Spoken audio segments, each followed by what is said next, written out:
to my channel.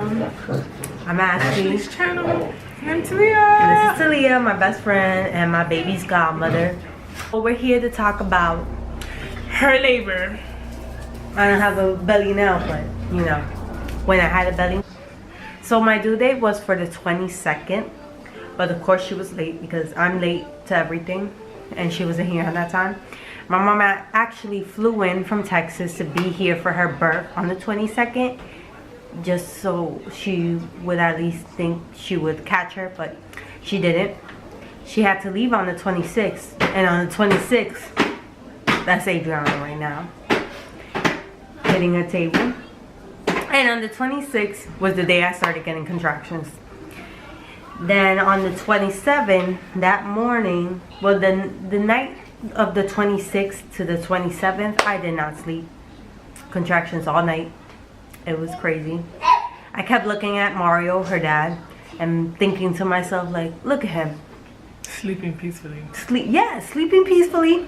I'm over here having contractions. Mind you, I was texting her. I thought she died, but she was still alive. She was just going through a lot.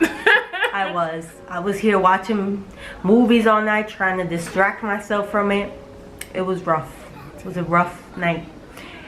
And then, so that morning when he woke up, I was like, look, I think we're gonna have the baby. I think we need to go to the hospital. We went to the hospital. They checked me. Apparently I wasn't dilated enough. And they sent me home. Wasting people's time. But, so yeah, they sent me home.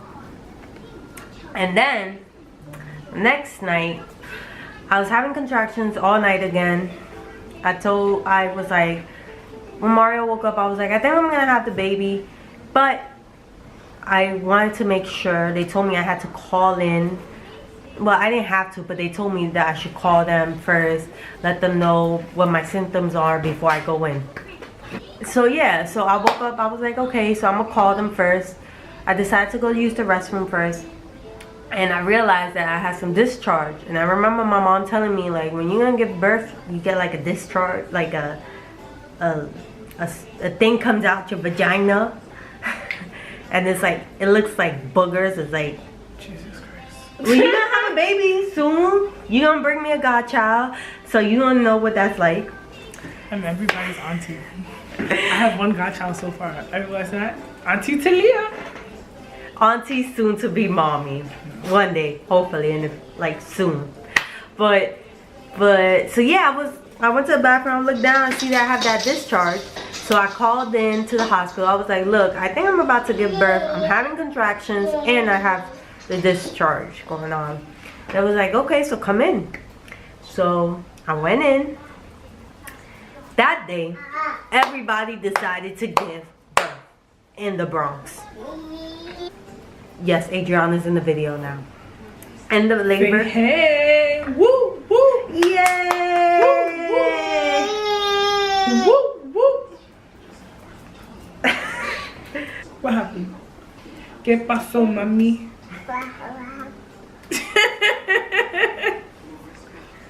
So, in the labor area of the hospital, there's a waiting area. Literally, we're in the waiting area, waiting to be called by a nurse to be checked. And we're in there, and there's another girl bugging out because she's having really bad contractions. And she's like doing all of that. And she's like, ah. And Mario looks at me. He's like, are you sure you're going to give birth this time? And I look at him because I'm like so calm and collected. And I'm like, yeah, I'm going to give birth. I think so. In my head, I was like, I hope so. Because he just missed another day of work to come here. I mean, I know it sounds stupid, but you know, it's a day you get paid for. So he's losing money here. So yeah, they finally called me.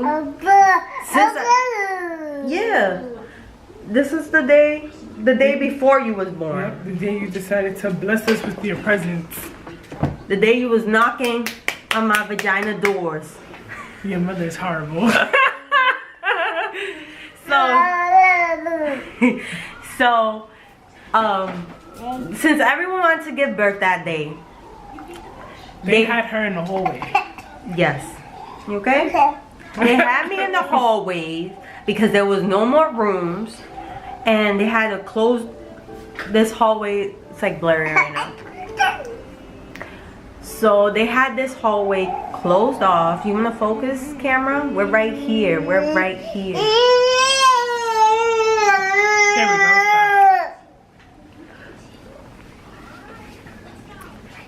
So they had me in a closed off hallway, and they told me to change out of my clothes and put on the gown. They like put something there so no one can see me if they walk by. And I'm like, okay, so I changed into the gown. The nurse was like, I'll be back. When she comes back, I'm about to hand her my clothes so she could put it into one of those bags to put away. And as soon as I'm about to hand her the clothes, I look down and like a liquid is coming out of me. It's literally yellow. So I look down and it's yellow liquid like yellowish liquid coming out of me, and I couldn't stop it. It was just going. It just kept going. And I look at the nurse because I'm embarrassed. I think I just peed on myself. And I say, I don't know what that is. And she was like, you know what that is. Bitch, my water broke.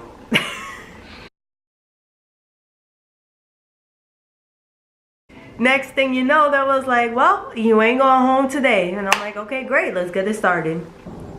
Since I was, look, I'm not one of those people that thinks that they're a superhuman and want it all natural. I was like, look, if I have pain that I can't handle, I'm taking the epidural, you know, because I want to enjoy the moment that my daughter comes to the earth. So in my head, I'm like, I think I want the epidural. It wasn't that bad. I was still like fine. I would get the pain. I was okay. I was just talking. I had my aunt there. I had Mario there. I had his family. Like, you know, there couldn't be that many people at the time, but they would switch off, and you know, I would just conversate with them, going through it. But eventually it started getting real bad, and I let the doctors know I wanted the epidural, and they were like, well, we can give you the epidural, but not right now because you're in the hallway and that's a sanitary issue. So I'm like, okay, so I gotta wait for a room. That day we had arrived to the hospital at 11 o'clock in the morning. I believe it was like 8 o'clock at night. I was already like tired. I was just upset. I didn't want nothing. The pains was coming stronger and stronger. I was crying. It was bad. Like in my head, I had an easy pregnancy. So I thought I was going to have an easy birth, as well as my mom, according to her, she didn't have no pain for neither one of me or my brothers, and it was a quick delivery. For me, it was 12 plus 9, 21 hours of labor. So it wasn't quick and easy and fine. It was not. So they finally were able to get me a room at midnight.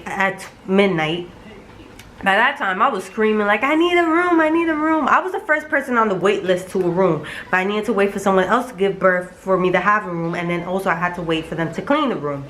So by midnight, that's when I finally got a room. Yo, I had not slept for 2 days. So when they got me that room, I was like, okay, let's get this epidural. Epidural? I feel like I'm saying it wrong. Anyway, I was like, let's get this shit started with. Drug me up. And so I had to wait for the doctor. I had to sign off like, yeah, you know, I'm getting the shot just in case. They finally came in to give me the shot. For like, they put it on your spine, so you have to get in a weird position so that they can be very precise, because they don't want to mess up and put it where in the wrong place, because they have to put it, it's like a fluid that goes in your spine. So here I am with a big belly like this. I had a nurse in front of me holding me, and as soon as they put that needle in, bitch was knocked out. Okay, the the nurse looked at me and then she laughed. I woke up and she was like, yo, I never seen someone fall asleep that quick after getting the shot, but you know, I needed it. So after that, it was great. I was able to sleep. My mother-in-law was in there, and she talks a lot. Mario was just telling her like, yo, let her rest, and I was so out of it that I was just like, let her talk. Yeah, we having conversation. It's okay. So, anyways, yeah, and then I rested some more. There was one point where there was a nurse who came in and she looked at me because I had the oxygen mask right beside me, but I don't use it. I wasn't using it because I didn't like it. And she was like, put on your mask. And she said it with some aggressiveness to her voice. So Mario looked at her like, he was ready to go off on her. And then she was like, quickly she was like, yo, I'm sorry, but you need to put on the mask because the baby's heartbeat is going down. And immediately I was like, okay, no question about it. I even though it was uncomfortable, you know, I had to put it on. I had mask stuff on me, the IV, everything. I was very uncomfortable. So she was telling me that every time I would get a contraction, the baby's heartbeat would go down. So I would have to take deep breaths. At one point, they had a whole bunch of doctors and nurses come in, and they was telling me, okay, you really need to take deep breaths right now, like. And at that point, I was shocked, like I was scared. I didn't know what was going on. I was just holding the mask, breathing in and out. My eyes were like this. And then after that, was like, okay, everything is fine. I started crying because in my head, I was like, oh my God. I've had this baby for 9 months in my belly and I'm about to lose it in 1 second. So it was a very scary moment. I don't know what preeclampsia had to do with it, but I did have preeclampsia. I'm not the smartest with everything that was going on. So after that, she was fine. I slept through the night. That was during the middle of the night. And at 9 in the morning, at 8 o'clock, there was like, oh, you're pretty dilated. She might be coming soon. So then around 9 o'clock in the morning, they was like, okay, it's time. And they got all the nurses and all the doctors to come into the room because since I was having a difficult labor and her heartbeat would go down a bit when I was getting contractions. Everyone was in there. And everyone was helping me. Everyone was encouraging. Everyone was looking at my vagina. Everyone was looking at my vagina. And everyone was holding my legs up. I can't do it right now, but you get it. And so, you know, with the epidural, it's fine because I wasn't feeling the pain. It was just me getting tired from pushing because you literally gotta push. And at first I was doing it wrong, and then I got it down. I'm pushing. Everyone's encouraging me. I gotta push for like I gotta push when the contractions come in. And when I would push, I would have to push for 10 seconds. It was like, try to count to 10. And then after you count to 10, that's it. You take a, you know, or you breathe and then wait for the next contraction. And they would tell me when the contractions would come because sometimes I wouldn't even feel it with the epidural. And, you know, there's a machine that tells you you're having a contraction. So, I forgot what happened next. At one point, it takes a while. At one point, like, I was really tired. And I was just like, look, I can't do it no more. I can't. And then there was like, okay, this next contractions, you can relax and you can keep you breathing. And then we'll try again. And I'm like, okay. And at that contraction, I was just like, she's coming. And I grabbed my legs. No one was holding me or anything. I grabbed my legs and I pushed. And I felt her shoulders and her legs. And I felt everything come out. And So one thing people might not know is, if you never had a baby or seen a baby being born, is that because you're pushing the baby out of your small hole, the baby's head is, and the baby's head is really soft. It's like, it causes it to be like a, what do you call it? Basically, it makes the baby's head looks like a cone head. So the first thing her daddy said was, "Oh my gosh, she has a cone head." And I was just like, what?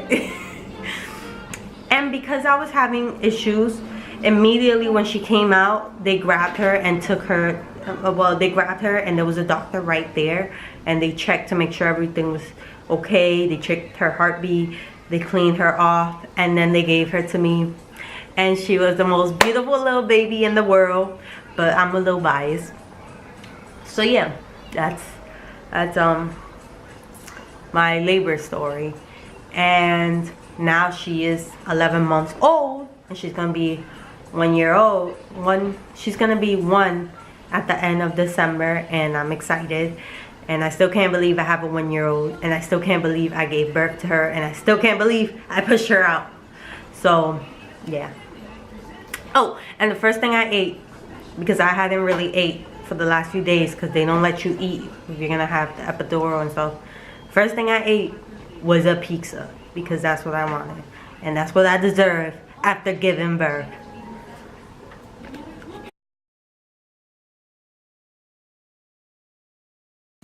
What happened, Mama?